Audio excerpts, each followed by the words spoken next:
Cet épisode des Midis Horrifiques est une présentation de la brasserie Anorak Brew Pub. Située à Morin Heights, la brasserie Anorak Brew Pub est la place idéale pour prendre une excellente bière entre geeks et surtout bien manger. Maintenant, place à l'épisode.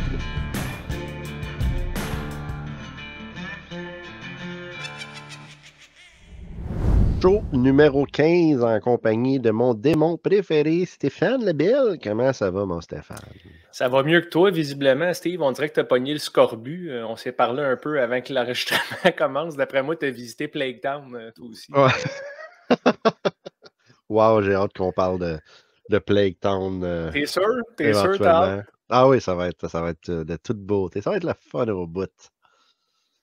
Ben, mon oui, Dieu. oui, ça va très bien, ça va très bien. Outre ma haine viscérale pour l'hiver que je t'ai partagée la semaine passée. Puis là, Ouais. fallait que j'en parle. Toi, t'es sorti dehors à moins 50 une couple de fois en fin de semaine, je pense. Ouais, je pense que c'est venu me chercher un petit peu dans la gorge, là. OK. Donc, si je bois de l'eau à profusion durant qu'on jase, ne prends pas ça personnel. C'est pas Écoute, je te c'est pas parce que t'es pardonne. plate, puis j'essaie de trouver autre chose, c'est pas ça. Ben, tant que tu te pisses pas dans les culottes pendant le recording, je Ah, vais mais pas le ça, prendre tu personne. le sauras jamais, parce que, C'est vrai, c'est vrai. voilà. Hey, petite question, as-tu regardé ça, toi, la série sur Netflix You? Non. Je suis en train d'écouter la 3e saison. Maudit que j'aime ça. C'est sérieusement, là, est-ce que tu connais le concept de You? Ma femme l'écoute. Ma femme OK. l'écoute pendant ce temps-là. Moi, soit je game, soit à mon arcade à Final Fantasy VI, qu'on voit dans le background présentement, Uh-huh. ou je game à Dark Souls. Et elle, pendant ce temps-là, elle regarde des séries, puis You fait partie des séries. Je pense qu'elle aime beaucoup ça aussi, mais non, j'ai pas d'idée du concept. Ah, OK. Ben, c'est très bon. En tout cas, si un jour tu as une série à regarder, tu sais, je sais pas si tu avais déjà écouté Dexter. Mhm. Sans vouloir dire que c'est dans le même style, mais tu sais, c'est vraiment il y a beaucoup de voix off, de narration. Le gars se parle souvent dans sa tête. Et en fait, c'est que lui, quand il tombe obsédé après avec une fille, tu sais, c'est comme il l'appelle, oh oui, tu sais, I love you, you are, I met you, tu sais. Et là, il commence à la stalker jusqu'à temps qu'il rentre dans sa vie. Puis c'est comme un peu comme Dexter, tu sais. Ben, en fait, Dexter, lui, il tuait des méchants, mais lui, il est comme, tu peux pas, t'es comme pas, c'est pas un vilain en bout de ligne, tu sais, tu l'aimes, c'est lui le personnage principal. Fait que ça devient, c'est très intéressant comme si, voilà. C'est un genre de stalker attachant, c'est ça que tu veux dire. Ouais, c'est exactement ça. Puis là, il arrive plein de trucs. Fait que là, faut qu'il sorte de la marde. Fait un peu un genre de John McClane, serial killer. Là, faut tout le temps qu'il sorte de la marde. Fait qu'en tout cas, moi, j'aime bien ça. J'écoute ça en Hey, m'entraînant, un petit 45 minutes de plaisir en même temps. Fait que... c'est la meilleure place pour écouter des séries, je pense. Puis, tu sais, regarder des choses qu'on regarderait peut-être pas, là, assis dans le sofa, sur un tapis roulant, man, le best. Ah, c'est exactement ça. Donc, parler de You, plus tard dans l'émission, j'ai rencontré Nino. Nino, qui est l'homme derrière le Shawicon. Est-ce que tu as déjà entendu parler du Shawicon, mon Stéphane? J'ai pas entendu parler du Shawicon. Là, je commence à avoir bien des affaires que j'ai pas entendu parler. Là. Ah ah. Faut que tu sortes de chez vous, là. Hein, Ah lâche tes non. petits jeux d'arcade là, d'enfants, puis vois le jour, hein, fais des choses. Mes jeux d'arcade d'enfants. OK. OK. Non, Final Écoute, Fantasy, on jouait ça quand on était jeune. je vais garder mes insultes pour hors route. Mais C'est parfait. Ah, que c'est bon, ça. Donc, faut que je vienne dans un hors-route avec toi. En fait, même si je suis pas là, tu me cries des insultes pareilles, il paraît. sacrément, J'ai hâte d'avoir j'espère. Justement, l'épisode. je pense que cet épisode-là va être publié demain selon la cédule. Puis il a fallu qu'il me parle, Martin Bruyère, il a fallu qu'il me parle de Jeepers Creepers Reborn. Puis j'ai commencé à t'insulter gratuitement dès qu'il a nommé ce nom-là. Puis j'ai même montré ma copie, là, mon cadeau de Noël, tu sais, qu'on appelle. Effectivement. Fait que oui, puis c'est sûr que je vais t'insulter à nouveau, que tu sois là ou pas, Steve. Inquiète-toi pas. Plaisir. Ça va être tellement le fun. Donc, cette semaine, c'est ça. Shawicon, Nino. J'ai reçu quelque chose, mais pas grand-chose cette semaine. Je me rappelais même plus que j'avais commandé ça. J'étais juste on appelle là. ça un acheteur compulsif, Steve. Ouais, ça se peut. Fait que on va faire un petit mini tour de table. On y va? Parfait. On passe ça. Bienvenue. Je t'avais dit qu'il serait mini. Là, je t'ai pogné en train de boire de l'eau. Je t'ai eu. Fait que rapidement, j'ai reçu Calisse, je m'attendais pas à ça. J'ai reçu le film La proie du diable, Prey of the Devil, For the Devil, que j'ai lu plein de bons commentaires à propos de ce film-là. Donc, éventuellement, je vais le regarder. Je ne sais pas quand. Le cover art est très nice. Oui, le cover art. Puis la bande-annonce aussi m'intéressait. La bande-annonce, j'étais comme, oh, ça a l'air vraiment bien. Fait que ça a l'air intéressant. Ça a l'air intéressant. Petit film. Si vous avez vu le film, vous voulez donner des commentaires. Si vous voulez me dire de le regarder ou pas le regarder, ben écrivez dans les commentaires. Fait que ça sera éventuellement là, parmi tous les films que je n'ai pas vus, que je dois regarder. Parlant de films que je n'ai pas vus, Howling 7. Je n'ai pas regardé d'Howling cette semaine. Je n'ai pas eu le temps de regarder des Howling. Cependant, je compte bien le mettre sur ma tablette parce que je m'envole pour Barcelone après New York. Hein? Barcelone pour le travail. Jet Set Steve Villeneuve, man. Ouais, ben Monsieur Jet Set. Justement, dans l'avion, il y a sûrement des films que je vais regarder. Fait que si je pouvais écouter Howling 7 et 8, joindre l'ultime à l'agréable. Je ne sais pas si je devrais dire ça. Joindre l'utile à le désagréable. En tout cas, whatever. On verra. C'était pas pire. C'était pas pire, Howling 7. Ça se peut très bien. Il est sur Tubi en plus. C'est un des. Je pense que les 2 premiers sont sur Tubi et le 7. Ah, ben regardons ça. Puis je pense que de toute façon, grâce à Absurde qu'on a regardé la semaine passée, dis-je, tous les films sont bons maintenant, sauf Jeepers Creepers Reborn. Oui, effectivement, ça c'est sur le même niveau.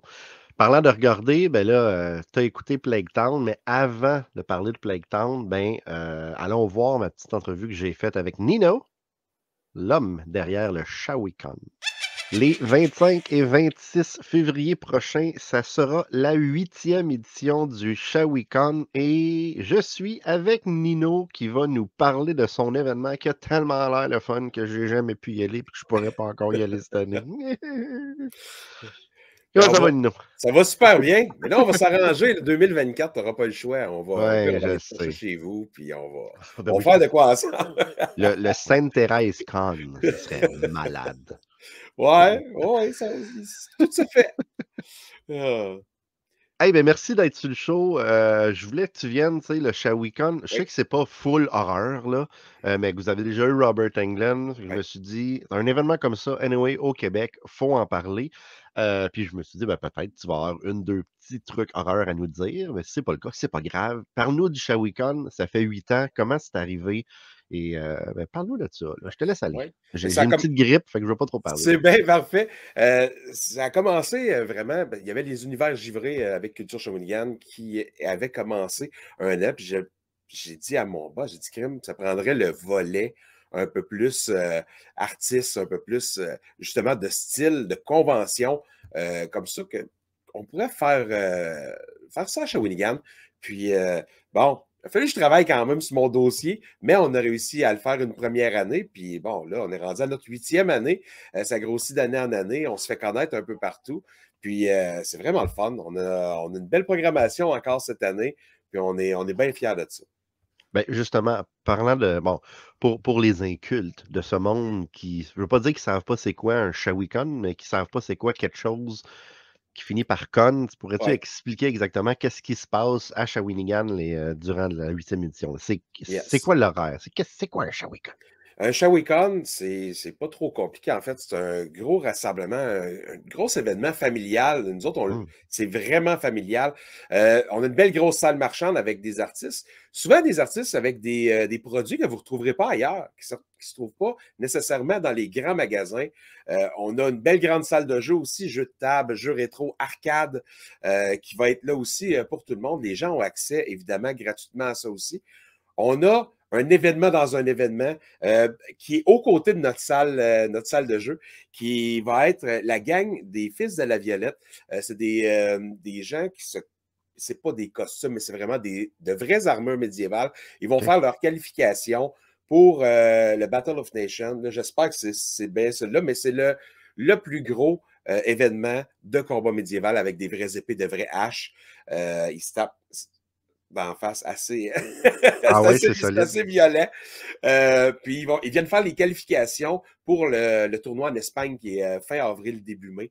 Donc, comme je disais, c'est un événement d'un événement. On est super content d'avoir ça. Mais sinon, ben, c'est les artistes invités qui viennent faire des conférences où on a des spectacles aussi pendant la fin de semaine. Donc, il y en a vraiment pour tous les goûts. Puis, nos prix sont quand même pas chers, fait que les gens peuvent venir en famille et tout. Puis, ça fait autre chose que d'aller au cinéma, mettons. Tu peux passer vraiment une grosse journée complète à avoir du fun et à avoir de quoi de différent dans le coin. Fait que là, il y a des exposants de tout genre, je présume autant de science-fiction, d'animé, des BD, des artistes, peut-être un peu d'horreur aussi. Oui. Qui fait que vous avez une grande salle d'exposition, vous avez des conférences, un peu comme qu'on fait avec le Requiem, mais là à grande échelle. C'est pas mal plus gros Ben, que grande échelle. notre événement. On n'a pas l'envergure du Comic-Con de Montréal et zéro prétention de dire qu'on est aussi grand que ça parce que c'est vraiment plus petit. Regarde, la dernière année, en présentiel, on a eu 2750 personnes, ce qui est quand même bon. Pas si mal. On a soixantaine d'exposants qui sont là. Fait que c'est quand même pas pire. On est petit, mais on tente à gravir les échelons tranquillement, pas vite. On est pas mal dans les grands des petites conventions, mettons. Ouais, c'est ça. Fait que vous êtes le step. Parce qu'à un certain point, dans une convention aussi, il faut que tu prennes une décision. Je veux-tu aller là? Parce que aller là, on parle de beaucoup d'investissement, beaucoup de temps. On parle de, des fois, faire ça à temps plein. Fait que c'est pas si facile que ça. Tu parlais d'invités. Tu peux-tu nous en nommer quelques-uns? Je sais que dans le passé, vous avez eu Jean-François Pérusse. Je parlais de Robert Englund. Je pense que Claude Legault a déjà été là. Claude Legault, deuxième année, oui, exactement. Donc, c'est qui là qui va avoir, qu'on va pouvoir aller rencontrer quand on va aller à ton événement? Cette année, on va avoir une grande réunion des anciens VJ de Musique Plus. Oh, c'est cool ça! Paul Sarrazin, Mike Gauthier, Geneviève Borne et Reg Laplanche qui vont être avec nous autres, en plus de Denis Talbot qui est notre président d'honneur. Ben donc, ça va être super. Je les ai laissés quand même une plus grande latitude que les autres panels, les autres conférences, parce que je sais qu'ils ont plein de choses à compter, puis je sais qu'ils ne seront pas capables de tout compter ce qu'ils ont à compter. Mais on sait très bien qu'ils sont super gros attendus. Les gens ont vraiment hâte de les voir. Allez-vous refaire... Genre le samedi soir, un genre de bouge de là, non? Non? Ben, écoute, c'est pas bouge de là. On a le groupe Rafi qui vont être avec nous. Pour ceux qui ne connaissent pas Rafi, c'est eux qui avaient gagné l'émission House Band Recherché dans le temps à Musique Plus, qui était animée par Reg Laplanche. Fait que ça va être vraiment drôle. C'est lui qui va les introduire pour le spectacle. Ça va être assez spécial, même pour eux autres. Ils sont vraiment contents. Je ne sais même pas si le band Rafi sont au courant que Reg va faire ça. Je ne sais même pas s'ils sont au courant qu'il vient, parce qu'il y a des choses qui se sont décidées un petit peu dernière minute. Mais c'est ça, fait que c'est eux qui vont vraiment faire de notre samedi soir avec des covers de plein de chansons. Là. Ça va triper dans la place. Le party va être pogné. Notre artiste un peu plus international, même s'il vient de Moncton, c'est Robert Maillet qui a joué dans un paquet de films, qui a joué une des grosses bêtes dans Kurgan, qui a fait des grosses bêtes dans 300, tu sais, le gros monstre qui arrive, qui a joué aussi dans Umbrella Academy, qui a joué aussi dans Deadpool 2, faisant un des prisonniers. Donc, il y a un méchant bagage de extra grosses productions. Fait qu'il va venir nous parler de ça aussi pendant le fin de semaine. Ça va être le fun. As-tu vu le film Vicious Fun? Non. OK, Vicious Fun, c'est sur Shudder. Je fais une petite plug à mes bons amis de Black Fawn Film en Ontario. Il joue dedans, Robert Maillet. C'est un des meilleurs films d'horreur. C'est horreur.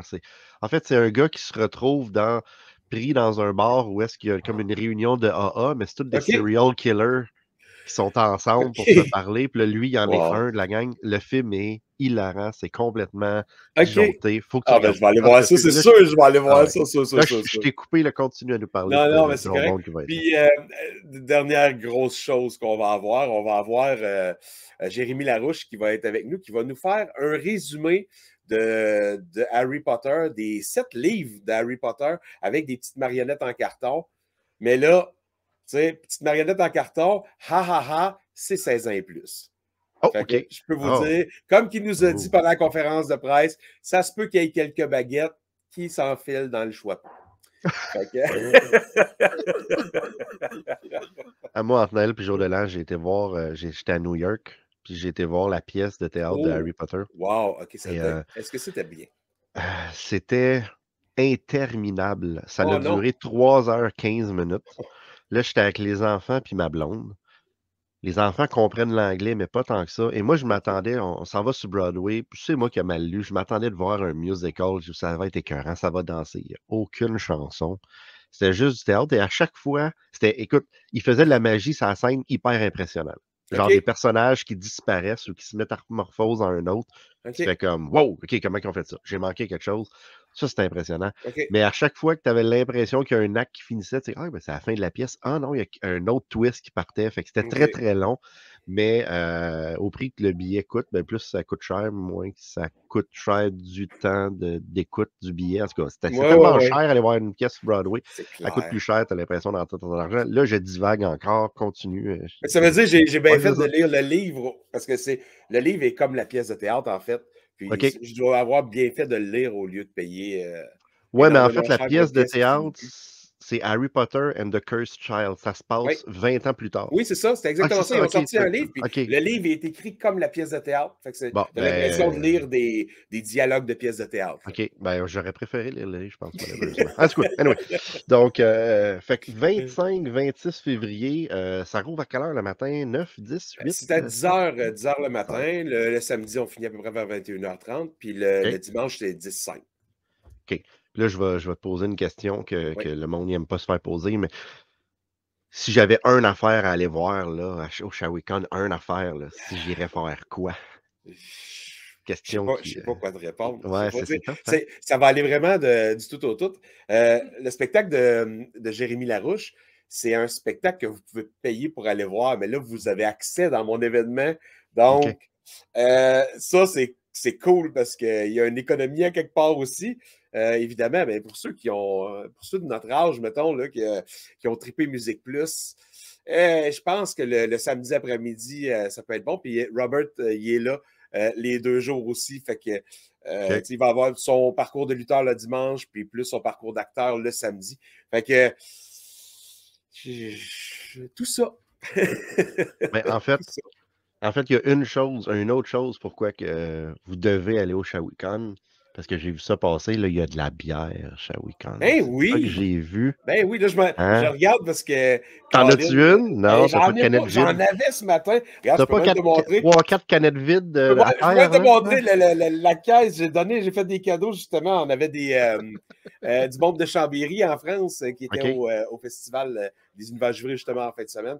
Puis c'est ça. J'ai une affiche, par contre, regarde. Ah, Qu'est-ce que voilà. ça a l'air? 4 canettes différentes. C'est la même bière, mais vous pouvez OK. assembler les 4 canettes pour faire cette belle image de combattant du Shawicon. Ah, c'est Une grosse très pioche géante. cool. Fait que tu me diras c'est Yes. combien. Je vais t'en demander de m'en mettre 4 de côté, puis un jour, je viendrai chercher ça. Ben là, il va falloir se voir. Là. Ah oui, je sais. On veut l'ouvrir le volet. Tu parlais tantôt que de l'horreur. De l'horreur, moi, je suis un amateur. J'adore tout ce qui est horreur. Fait que oui, le Shawicon, on veut développer ce côté-là, mais justement, ça me prend quelqu'un pour donner un coup de main pour faire ça. Fait qu'on faut qu'on se parle. Bon, sérieusement, on s'en parle. On Ouais, vise ouais, ouais. 2024. On va faire quelque Yes. chose ensemble. Merci beaucoup, Nino, d'avoir pris ce temps Ça fait pour venir plaisir. nous parler de ton événement. Puis tout le monde, allez là. Ça a l'air super cool. Puis je vais être là en 2024. C'est sûr. Yes. All right. Merci. Bye bye tout le monde. Bye bye tout le monde. Bye bye Nino, pas tout le monde. Je continue, moi. Tu vas continuer.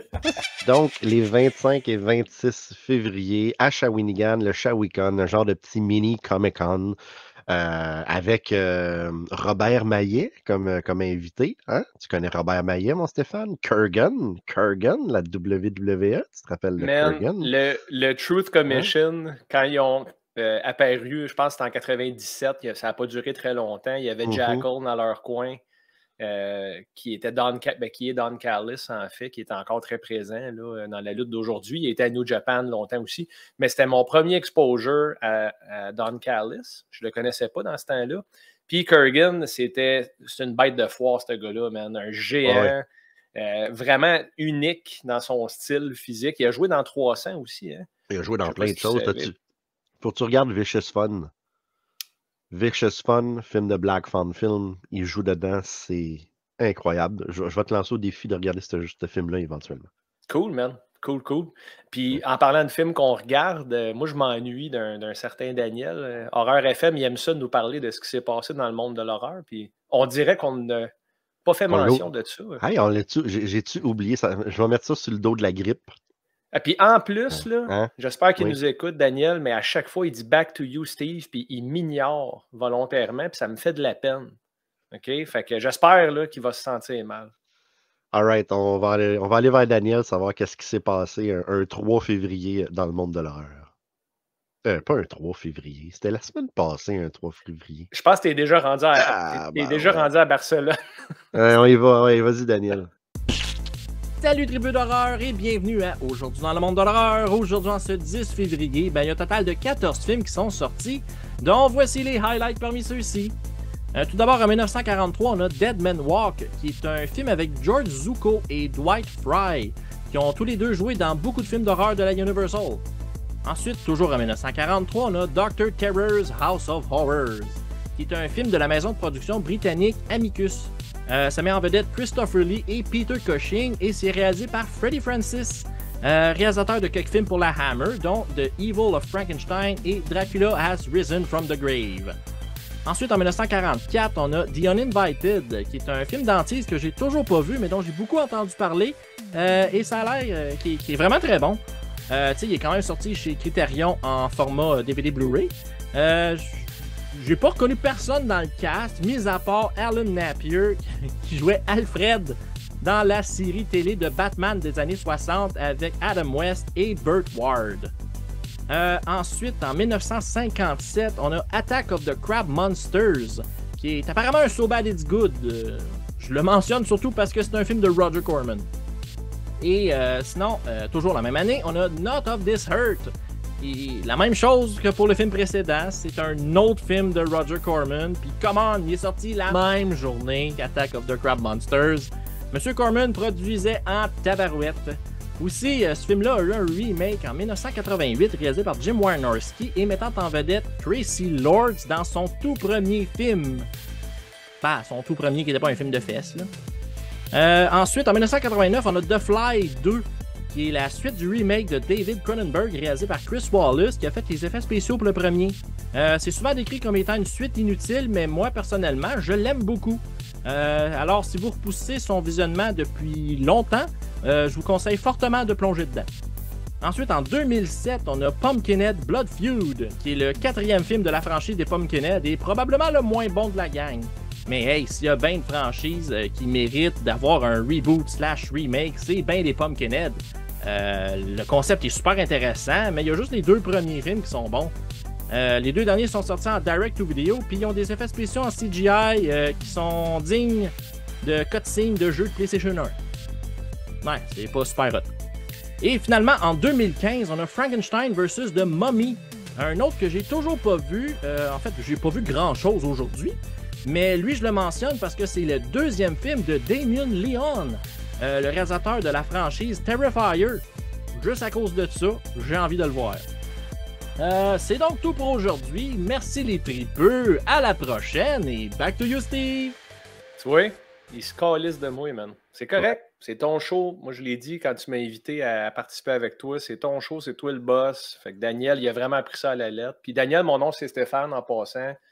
J'aime ça faire de la rétroaction sur les films que tu as nommés cette semaine pour me venger de toi qui m'ignore, mais j'en parlerai même pas. Sur ça, qu'est-ce que. Ah non, mais c'est des blagues, hein? Daniel, on se connaît pas. Mais... Ouais, non, Stéphane, il est tout le temps sérieux dans ses blagues. Exact. Il y a tout le temps un petit peu de vérité dans ce qu'il dit. Ouais. Écoute, en parlant de vérité, je pense qu'on va pouvoir être honnête en parlant de Plague Town. Hein? C'est-tu ça qu'on va faire, là? Ah, on y va direct, là. On enchaîne ça? C'est oui, décousu cette semaine, là. Ça a tant mieux, man. C'est pas grave. Hey, toi, regarde-moi ça. En bon leader de show, je vais prendre ça sur moi, puis ma grippe, puis voilà, c'est pour ça qu'on est tout croche. Mais bon, hey, parlant de tout croche, Ah, Chris, oui. Hein? Je vais te le... Probablement, la semaine passée, j'ai dit « Ah, ça a été fait par David Gregory. » C'est faux, il a juste écrit, il n'a pas réalisé le film, Monsieur Gregory, qui est l'homme en arrière de Severin. Faudrait que j'aille faire plus de recherches, mais je doute que suite à la distribution de son film Plague Town, il a décidé de partir un label pour faire la distribution. Mais écoute, là, je lance ça dans les airs, c'est peut-être pas vrai du tout. Mais Stéphane, comment t'as trouvé notre film qui, by the way, t'as choisi toi-même au hasard? C'est pas moi. En 2001, je travaillais au Super Club Vidéotron en tant que commis avec le fameux polo orange. Puis, on recevait des films à toutes les semaines qu'on pouvait mettre disponibles pour les gens, pour les clients à partir des mardis. Puis, on avait le droit d'y louer avant qu'ils soient sur les tablettes. Puis, je me souviens que je prenais souvent des chances dans ce temps-là avec des films juste basés sur le cover art parce qu'on n'avait pas accès à ce qu'on a maintenant pour faire un peu un filtre, tu sais. Puis j'y allais au feeling. Puis c'est le genre de film que si j'avais vu sur une tablette obscure, 2-3 copies dans le coin, je l'aurais peut-être pris pour le fun. Puis c'est un peu ça l'expérience qu'on a faite, Steve, cette semaine. J'ai choisi une rangée puis une colonne dans ton club vidéo maison. Puis ça a tombé par hasard sur Plague Town. Puis je regrette amèrement d'avoir choisi cette rangée puis cette colonne-là. Et le film numéro 11, je me souviens encore de ça. Ceci dit, je suis content de l'avoir fait parce que je le regardais avec l'esprit ouvert complètement. En gros, c'est une famille recomposée, totalement dysfonctionnelle, qui font un voyage en Irlande pour aller retrouver leurs sources, mais on dirait qu'ils marchent dans le champ sur le bord de la 640. C'est très étrange. C'est une famille qui est complètement invraisemblable. Personne ne ressemble à personne. Il y a 2 sœurs là-dedans qui saillissent. Il y en a une qui est supposée être plus gothique, l'autre qui est supposée être plus mi-2000 style. Elle sort avec un gars qui ne fit pas pantoute avec, qu'on comprend fuck all quand il parle, by the way. Le gars, il a tout le temps une canette de bière dans les mains puis une clope. Il y a comme 5 canettes de bière, style King Can. Mais d'où qu'il sort, l'histoire ne le dit pas. On ne comprend pas comment ils sont arrivés dans le champ sur le bord de la 640. La mère, elle ressemble à Sigourney Weaver si tu l'avais acheté au Tic Géant. Tout le monde dans cette famille-là a de l'air du calice. Puis le acting est terrible. Puis ils marchent dans un champ, ils se perdent, puis ils tombent sur du monde étrange. Encore une fois, pas beaucoup d'explications à savoir c'est qui et quoi. Mais il y a des gens déformés qui les croisent en forêt et dans le champ. Puis, ils se ramassent dans un genre de village avec une population déformée, encore une fois, sans explication. Fait qu'en gros, c'est ça. Très peu de budget, clairement, derrière le film. Je peux comprendre M. Gregory aussi de dire « Ah, c'est pas moi qui l'ai réalisé finalement », mais il y a quand même certaines choses le fun. Tu sais, dans ce film-là, je trouve qu'il y a des scènes brutales de gore. Il y a des kills imaginatifs. Ils ne sont pas toujours super bien exécutés, mais dans l'ensemble, il y a quand même du practical effects. Fait que je donne toujours des points pour ça. Les films à bas budget, des fois, dans ces années-là, surtout, là, on parle de 2008, ils vont souvent aller vers du CGI vraiment bas de gamme. Puis, il n'y en a pas eu trop là-dedans. Mais dans l'ensemble, on suit des personnages auxquels on ne s'attache pas. Il y a tellement de jump cut, mon gars, là. On voit rien, la caméra shake, puis t'essayes de... Puis le mix audio est tellement mauvais qu'en plus d'avoir des jump cuts, t'entends fuck all. Fait que ça devient vraiment tough à suivre. Puis tu sais, c'est un film dans notre sweet spot, Steve. C'est 1h25. Mais ça reste que c'est long. C'est long parce que c'est décousu, puis ça mène pas à grand-chose. Fait que tu sais, intéressant quand même comme film. Là, tu l'as dit, quand tu as commencé à le regarder, tu m'as écrit « c'est intéressant ». Après ça, tu me dis « je me sens endormi ». Ça ne devait pas être si intéressant que ça. Ou c'est peut-être la grippe qui commençait aussi. Ah ben ça, il y a peut-être ça, mais non, justement, quand il marche dans le champ, le caméra work est terrible, que la caméra à shake, on dirait que c'est quelqu'un qui marche, puis que, tu sais, c'est pas un champ droit, fait que là, le caméraman, il met le pied dans les trous, puis ils ont tous gardé ça. Et pour être très franc, je te dis que je me suis endormi, c'est qu'à un certain moment donné, j'ai sommeillé sur le film peut-être 2 ou 3 fois, et j'ai été trop paresseux pour reculer ces bouts-là, pour voir où est-ce que ça m'était rendu. Fait que j'ai manqué, mettons, dans les 15 dernières minutes, je dois manquer comme les 12 minutes, puis j'ai vu les 3 dernières minutes. Fait que pourquoi ils sont rendus là? Qu'est-ce qui est arrivé? Je ne le sais pas. Puis je me suis dit, anyway, c'était ton défi de le regarder, puis que tu allais me dire plus de choses à propos du film. Mais non, Ben, je peux t'en dire plus, même. j'ai C'est trouvé un ça spoiler terrible. podcast. Hein? On le répète à nos Ah ouais. auditeurs. C'est un spoiler podcast. De toute façon, je vais vous spoiler. Allez pas voir ça. C'est une perte d'1h25. À moins de vraiment que vous êtes des hardcore et vous voulez tout voir d'une certaine année, 2008, là, il fait partie. Plague Town fait Je partie suis des sûr films que de 2008. Donald Plante va le regarder. Oui, mais tu sais, c'est. Je veux juste dire, mettons, quelqu'un qui dit j'ai goût d'écouter un bon film à soir, je ne dirais pas va regarder Plague Town. Puis là, je ne peux Non, pas être fâché ok. après toi, Steve, à part que tu l'as acheté. Je ne peux pas te blâmer de rien parce que c'est de ma faute. C'est de ma faute si on a regardé ça. Mais Oui. attends une minute, ça à propos de l'acheter, moi, il y a longtemps, j'allais souvent sur eBay. Et là, j'allais sur eBay, puis je regardais c'est quoi les films qui coûtaient les moins chers. Des fois, il y avait des enchères, genre un film à 1 scène. Ben, Plague Town sortait tout le temps dans les premiers. Fait que l'enchère du film était 1 scène. Et là, il fallait que tu bettes dessus et que tu payais genre 3,45 de shipping. En fin de compte, personne ne bêtait dessus. Fait qu'il y a plusieurs films que j'ai ici que je mettais dans mon wishlist ou quoi que ce soit, ou dans mon watchlist, qu'on dit sur eBay. Et là, j'attendais, parce que je suis pas cave, tu sais, le monde sur eBay qui voit une nouvelle affaire, qui bête tout de suite dessus. Allô? Et vous faites monter le prix. Fait que j'attendais. Et là, j'avais, mettons, j'avais une alarme. J'étais comme, oh, OK, j'ai quelque chose dans 5 minutes qui vient à terme. Là, j'ouvrais mon eBay. Ah, ben, c'est ça qui est à terme. À un moment donné, c'était Plague Town. J'ai attendu et dans les 30 dernières secondes, j'ai genre mis 10 cents. Je me rappelle plus du montant. Puis j'ai gagné l'enchère. Fait que le film m'a coûté moins que 5 piastres. Puis voilà, c'est pour ça que j'ai Plague Town ici. Ah, puis c'est pas un film qui m'a choqué, je te dirais. Je n'étais pas piste après l'avoir fini. Je l'ai regardé avec ma femme puis un de mes enfants.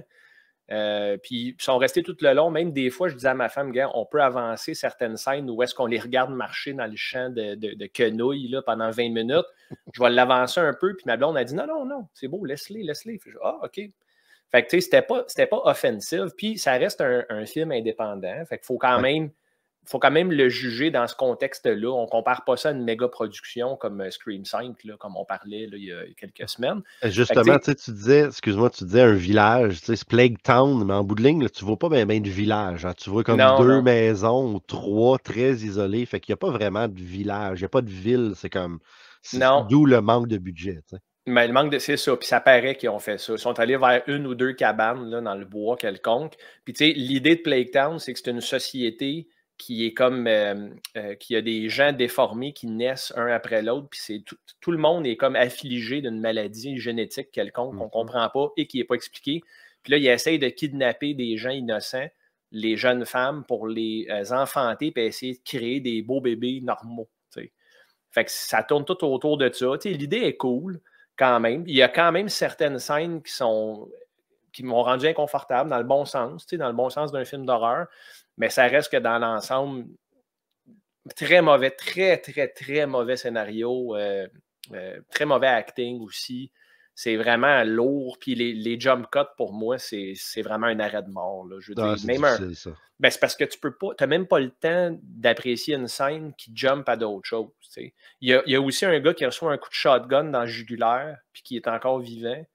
Il se relève, puis sa journée continue, puis tu vois la prothèse. J'ai dit à ma blonde, ça a l'air d'une tranche de salami là, qui dépasse sur sa joue. Puis après ça, il se fait rentrer un clou avec un coup de pied ou un clou ou une branche dans le jugulaire de l'autre bord. Ouais. Il est encore pas mort. Fait que là, j'ai dit, Chris, est-ce que c'est à cause des King Can qui traînaient? Je ne sais pas. Là. Il devait avoir de quoi dans sa bière, man. Puis ça, c'est après qu'il ait passé, je ne sais pas trop combien, trop longtemps de temps à l'intérieur d'une maison, sachant très bien que la femme, là, n'était pas gentille, là. Elle allait être méchante éventuellement. Il reste là. Oui, avec la jugulaire et la joue éclatée. Oui. Puis il réussit à avoir un couteau dans la main. Oui. Très nice, ça. Se rendre compte. Oui, ça, c'était pas pire. Mais pouvoir se rendre compte qu'il faudrait que je m'en aille, tu sais, je veux dire, c'est comme. C'était clair là, ça allait arriver. Mais bon. Oui, c'est ça. Fait que tu vois, genre de film que j'aurais jamais de ma vie regardé, probablement, sauf si j'étais chez Super Club Vidéotron, il y a 22 ans, ou si j'étais avec toi dans ce show-là, Steve. Bon, ben, je suis très heureux de t'avoir fait découvrir ce film que tu n'as malheureusement pas découvert il y a 20 ans. Exact, parce Hein? qu'il n'existait pas. C'est exactement ça. Puis là, fait que là, combien de petits yeux tu donnes à ce film-là? Là, ça, j'ai hâte de voir parce que. Écoute, c'est pas aussi mauvais que Sorority Babes and the Slimeball Bolorama parce que le film essaie d'avoir une certaine trame narrative qui se tient. Attends, t'es en train de me dire que si t'avais le choix, tu réécouterais Plague Town que Sorority Babes? Ouais. Oh boy, là. Ouais, absolument. Un débat, voyons donc. Si on avait le temps, on en ferait un débat. Ouais, on n'a pas le temps. Mais je donnerais 1,5 yeux sur 5. Comme je te dis, je prends le contexte de c'est un film indépendant. L'idée était bonne, l'exécution était vraiment bâclée. Puis il y a quand même des kills violents en effet pratique que j'ai trouvé le fun. Puis le setting était quand même inconfortable là, dans le bon sens. Fait que, 1,5 sur 5, mon Steve. Good. Là, ça fait 15 shows, ça fait 15 critiques, 15 paires de yeux aux dieux qu'on a distribués. Ça serait le fun d'avoir un petit recap de ça. J'aimerais ça qu'on discute de ça la semaine prochaine. On s'en est parlé un peu, là, voir le big picture. Ça a l'air de quoi? À date, qu'est-ce qu'on a regardé? Ah, c'est cool. Certainement, je suis très partant de faire ça. Jusqu'à maintenant, là, le haut du palmarès est intouché. Hein? On n'a pas encore accordé de 5, de 4,5, même de 4. Non, ni un ni l'autre. Il n'y a pas de 4. On va peut-être y arriver, Steve, parce que cette semaine, le film que je vais te... Tu vas avoir un film d'aéroport ou d'avion ou peu importe où, ou à Barcelone si tu as le temps, là, dans ton penthouse, Monsieur Jet Set. Le film que je te recommande, c'est The Dark and the Wicked. The Dark and the... Attends, c'est quoi dans ça? C'est un film qui date de quelques années seulement. C'est un film que j'ai découvert par hasard. Puis c'est un film que j'ai regardé 3 fois. Donc, c'est très, très rare de nos jours. Je l'ai regardé 3 fois. La première fois avec la famille, comme d'habitude. La deuxième fois, je l'ai fait regarder à quelqu'un. Puis la troisième fois, mes enfants l'ont regardé ici avec des amis parce qu'ils voulaient leur montrer ce film-là. Puis je suis passé devant la chambre de mon plus vieux, là, où est-ce que le film jouait. Puis je l'ai regardé un peu avec eux, mais The Dark and the Wicked, je crois que tu vas aimer ça. Si tu l'as déjà vu, c'est bien correct. Je suis quand même curieux d'entendre. Non, pas vu. Pas vu. C'est très cool, ça. Non, je n'ai pas vu. Je vois que c'est sur Shudder, je crois. Exact. Mais c'est là que je l'ai regardé, moi, en tout cas. OK. Bon, mais c'est parfait. On va pouvoir regarder ça. Oh, je vais pouvoir regarder ça en direct de Barcelone. Je pense que tu peux downloader avec Shudder pour l'avoir localement. Ouais, je vais regarder ça. Bon, peut-être que je l'ai aussi. Ah, j'avoue. Dark and the Wicked. Peut-être que je l'ai, mais je ne le sais pas. Faut que je check. Ça risque d'être long. Ça risque d'être long. Je suis passé à ton club vidéo, puis c'était assez massif. J'ai une app, j'ai une application. Là. Ah, c'est bien hot. Je scanne tous mes films. Fait que j'ai besoin de cette application-là. Fait que là, je vais aller voir. Je regarderai ça, mais je vais trouver une façon de le regarder le kit. Fait que ça veut dire que la semaine prochaine, je vais amener un peu de soleil dans ta vie parce qu'on va se parler, puis je vais être à Barcelone. T'es fin. Ça va être un grand plaisir. Puis là, Daniel, je répète, hein, c'est de l'humour pince sans rire, t'as l'air d'un chic type, mais nomme-moi parce que ça me fait de la peine. OK? All right. Bon voyage. Semaine prochaine. Merci beaucoup, mon Stéphane. On laisse les gens sur un autre extrait de Sur la route de l'horreur. J'espère que vous allez aimer ça, même si c'est fini. C'est triste. Plein d'autres choses qui vont arriver. Hein, j'ai déjà 2 conventions là, que je m'en vais faire bientôt. Pour le fun, juste pour le fun. Je vais peut-être te suivre, Steve. Ah, OK. Ben, je te reparlerai de ça hors d'onde. Ça serait très le fun. Et à Barcelone, ben, il y a 2 choses que je veux aller faire qui est en lien avec l'horreur. Fait que si j'ai le temps de faire ça d'ici à notre épisode la semaine prochaine, ben, je te montrerai des petits extraits de ça. C'est parfait, mon Steve. Bon voyage, puis on se voit bientôt. À la semaine prochaine, les démons. That's okay. Stop. You hungry, boy? Yeah, I did. Come on, eat some of that. Oh, it's so good. Why my food ain't good enough for you? Huh? It's serious. Take a drink. Come on.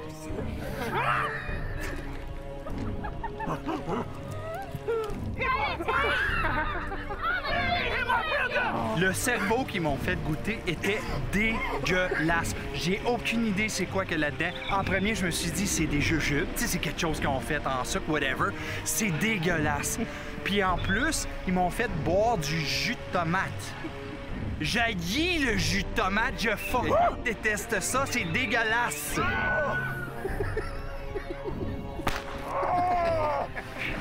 Oh mon Dieu, je vais mourir étouffé tellement que c'est long.